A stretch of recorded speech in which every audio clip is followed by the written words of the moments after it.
Hello tout le monde, donc les vacances sont bientôt terminées, je suis désolée de vous l'annoncer, mais la bonne nouvelle c'est que les vidéos back to school reviennent et donc pour cette année j'ai décidé d'en refaire une avec des DIY et compagnie, j'espère vraiment qu'elle va vous plaire et on va commencer tout de suite avec la partie make-up.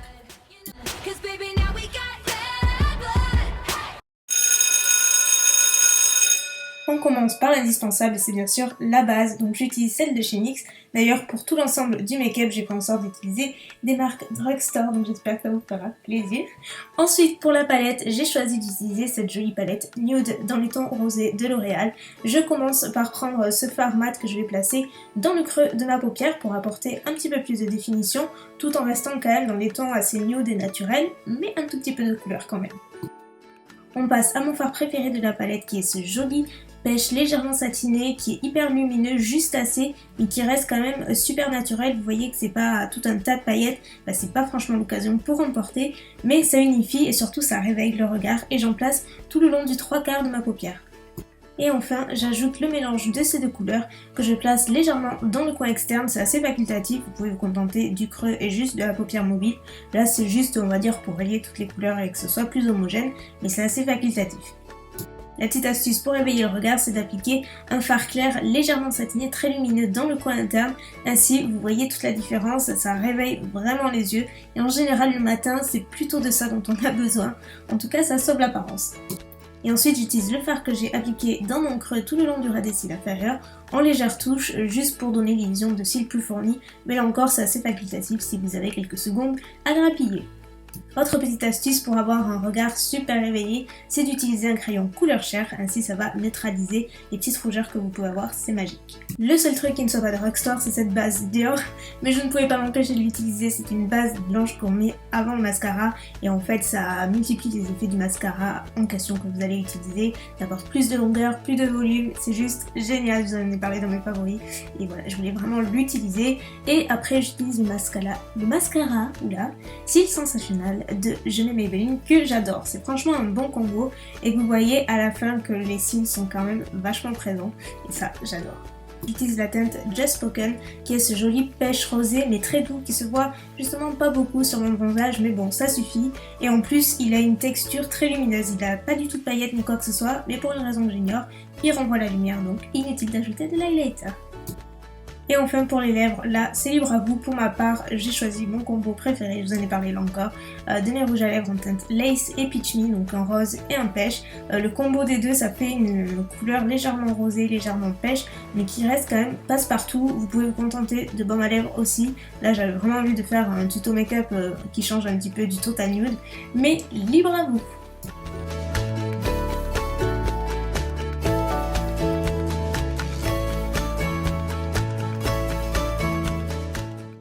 Pour la tenue, j'ai choisi quelque chose qui me correspond, dans lequel je suis confortable et que je me verrai tout à fait porter à l'école si j'y allais ou au travail, peu importe.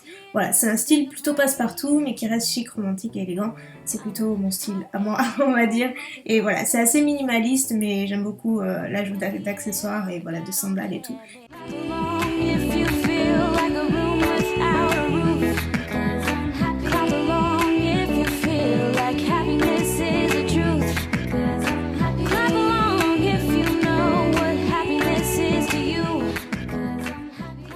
C'est parti avec la dernière partie de la vidéo et c'est bien sûr les DIY, je vous en ai préparé quelques-uns.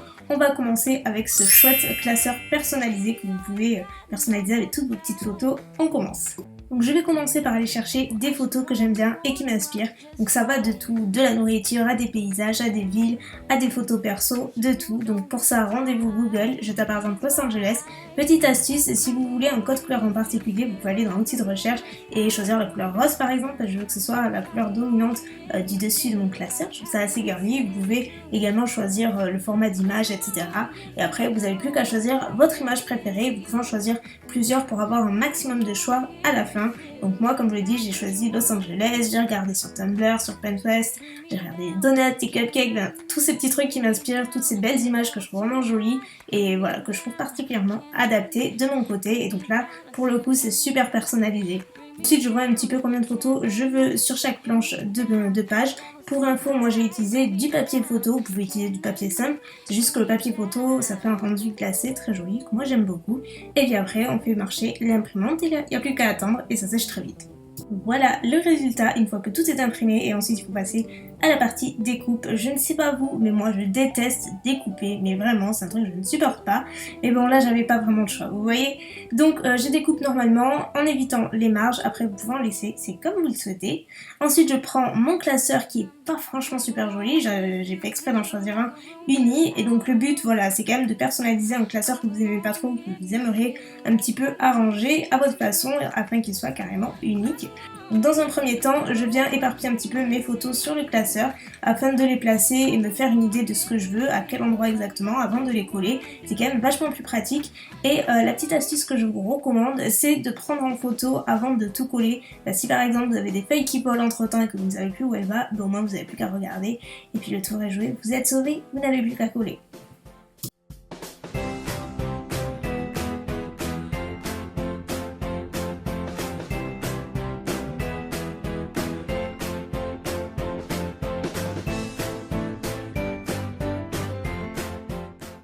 Ensuite on passe aux touches de finition grâce au masking tape qui est probablement à tous et à toutes nos meilleurs amis pour la rentrée, pour customiser nos affaires. Ça se trouve partout dans les rayons de loisirs créatifs, vous avez différentes couleurs, différents motifs, c'est juste excellent, ça se colle sur un grand nombre de surfaces, c'est vraiment très bien. Donc là moi j'ai décidé de coller celui-ci qui vient de chez Emma aux quatre coins du classeur, au niveau tout de la longueur, de la largeur. Je trouve que ça rappelle bien les touches de rose et puis voilà, ça permet aussi de fixer les photos et puis ça permet de faire joli surtout. J'avais envie que ma photo du centre soit plus ou moins la principale et celle qui accroche l'œil. Donc j'ai voulu faire le contour de la photo avec ce joli masking tape en paillettes fuchsia que j'ai collé tout autour et je trouvais ça bien sympa. Encore une fois, un rappel de rose et puis qui n'aime pas les paillettes, pas vrai? Pouce vert pour ceux qui aiment les paillettes. J'en ai rajouté également tout le long de la tranche du classeur pour enlever un petit peu cette couleur que j'aimais pas trop. Et puis nous voilà avec un tout nouveau classeur que personne d'autre n'aura. C'est pas trop cool ça? Et tadam, voilà le résultat. Alors certes ça prend un petit peu de temps mais franchement à la fin ça vaut vraiment le coup selon moi. Par ailleurs je vous conseille de couvrir votre classeur ou votre livre, parce que vous pouvez le faire sur n'importe quel livre également, pour éviter d'abîmer les photos. C'est une bonne petite idée que je conseille fortement et puis voilà, il vous durera toute l'année, peut-être même plusieurs années. Dans ce troisième DIY, je vais vous montrer comment redonner vie à votre vieux pot à crayon. Par exemple, celui-ci, je le trouvais totalement hideux et pas du tout à mon image, on est d'accord. Donc pour faire ce DIY, il vous faut plusieurs choses. D'abord du papier cadeau de votre choix, un ruban assorti, des ciseaux et bien sûr un pot à crayon. Donc je commence par découper la longueur et la largeur donc du papier cadeau qu'il me faudra en fonction de la taille du pot à crayon. Donc là il vous suffit juste de mesurer et ensuite d'enrouler tout autour de votre pot à crayon. Essayez de rabattre les bordures pour que ça fasse plus clean. Et j'ai rajouté du scotch double face à l'intérieur pour que ce soit plus nickel. Et ensuite j'ai rajouté mon petit ruban tout autour, j'ai fait le petit nœud. Et voilà, le tour est joué, ça prend vraiment pas longtemps et ça transforme n'importe quel vieux pot à crayon.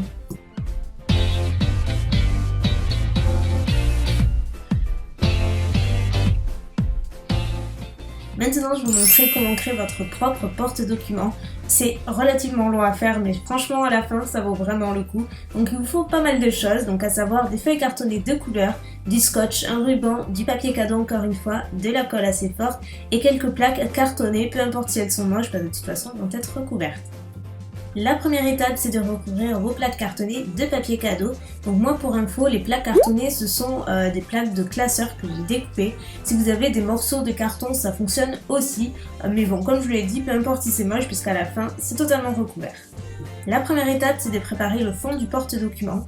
Donc là, munissez-vous d'une feuille cartonnée relativement épaisse, donc de la couleur du papier cadeau, tant qu'à faire, et pliez-la en deux parties de façon à ce que ce soit comme sur l'image en fait, que vous ayez deux rebords que vous allez coller par la suite. Soyez généreux en colle, puis appliquez bien fort, attendez quelques secondes et répétez la même opération des deux côtés, puis ensuite laissez de côté le temps que ça sèche. Troisième étape, avec d'autres feuilles cartonnées, on va plier donc plusieurs feuilles en accordéon comme ceci. Donc j'espère que vous comprenez, c'est pas évident à vous montrer. J'espère que les images suffiront. Donc vous pliez une feuille sur deux d'un côté, de l'autre. Enfin, voilà. Je pense qu'on vous l'avez tous fait un petit peu en primaire, plier les trucs en accordéon, c'est pas compliqué. Et ça, vous le faites pour 2 feuilles différentes. Pour vous donner un aperçu, voilà à quoi ça doit ressembler à la fin. Réutilisez ces fameuses feuilles que vous avez pliées en accordéon, que vous allez placer tout le long de la largeur de 2 feuilles cartonnées roses différentes. Donc pareil, vous pouvez faire des découpes pour les arranger, vous voyez en image ce que ça donne. Vous les collez donc sur les 2 faces, à la fois recto et le verso des 2 feuilles. C'est pratiquement terminé, c'est promis. Maintenant il vous suffit juste de placer quelques feuilles entre les parties d'accordéon qui vont vous servir d'intercalaire en quelque sorte. Si vous voyez ce que je veux dire, en tout cas vous comprendrez bien une fois terminé. Et donc là vous collez, pas sur chaque parce que sinon ça va faire un petit peu bizarre, mais vous faites en fonction du nombre d'accordéons que vous avez. Voilà, j'espère que tout le monde comprend, franchement c'est pas évident, mais je vous assure à la fin ça vaut le coup. Et enfin, en tout dernier lieu, il ne vous reste plus qu'à coller sur les plaques cartonnées du tout début cet assemblage d'accordéon. Donc là, soyez généreuse en colle et collez. La touche de finition, c'est l'ajout du ruban bien entendu, qui va permettre non seulement de fermer votre porte-document, puis d'ajouter cette petite touche féminine et girly que j'aime bien, vous le savez. Donc là encore une fois c'est hyper customisable à souhait, vous pouvez changer le papier cadeau à souhait, le ruban aussi, tout le code couleur en fait, mais prévoyez un certain laps de temps parce qu'il faut être patient, mais voyez qu'à la fin c'est quand même vachement sympa. Et enfin pour ce 5e et dernier DIY, je vais vous montrer comment faire votre propre ardoise que vous pouvez customiser encore une fois avec un cadre. Donc il vous faudra du papier ardoise, un cadre à photo de votre choix et quelques craies. Et pour info, tout vient de la foire Fouille. Donc j'ai trouvé cette idée en parcourant les rayons, je me suis dit que ça pouvait être pas mal, même pour les mamans qui ont des enfants de bas âge, ça peut être vachement sympa. En fait c'est un papier collant que vous pouvez coller sur n'importe quelle surface. Après avoir retiré la vitre du cadre, je la pose sur le papier ardoise et donc là je prends quelques mesures, en fait je me fais quelques marques pour pouvoir découper tranquillement en fonction de la taille de mon cadre. Une fois que c'est bien découpé, il ne vous reste plus qu'à coller sur la vitre. Ça se colle super facilement et ça se décolle tout aussi facilement. Le seul truc c'est que j'aurais dû coller avec une surface plate pour éviter les bulles d'air parce que j'en ai eu quelques-unes. Mais bon, c'est la première fois que j'en ai utilisé. Et ensuite je referme le cadre tout simplement. Donc moi évidemment j'ai écrit Back to School à ce moment-là parce que je savais pas quoi écrire d'autre, mais bien entendu vous pouvez vous en servir comme note en fonction de post-it et en plus ça s'enlève avec une simple éponge humide, ça s'enlève hyper facilement. Vous l'accrochez au mur et puis voilà, vous pouvez écrire tout ce que vous voulez ou juste en déco ou même pour vos enfants, vos petites soeurs, vos petits frères, c'est le genre de trucs qu'ils vont adorer. Ça termine la fin de cette vidéo des DIY et compagnie. J'espère vraiment qu'elle vous aura plu autant que l'année dernière. Si vous voulez voir plus de conseils, plus de DIY, je vous conseille d'aller voir la vidéo Back to School que j'ai fait l'année dernière qui sera en complément de celle-ci. Sur ce, je vous souhaite une très belle rentrée, je vous fais des millions de bisous et à très vite.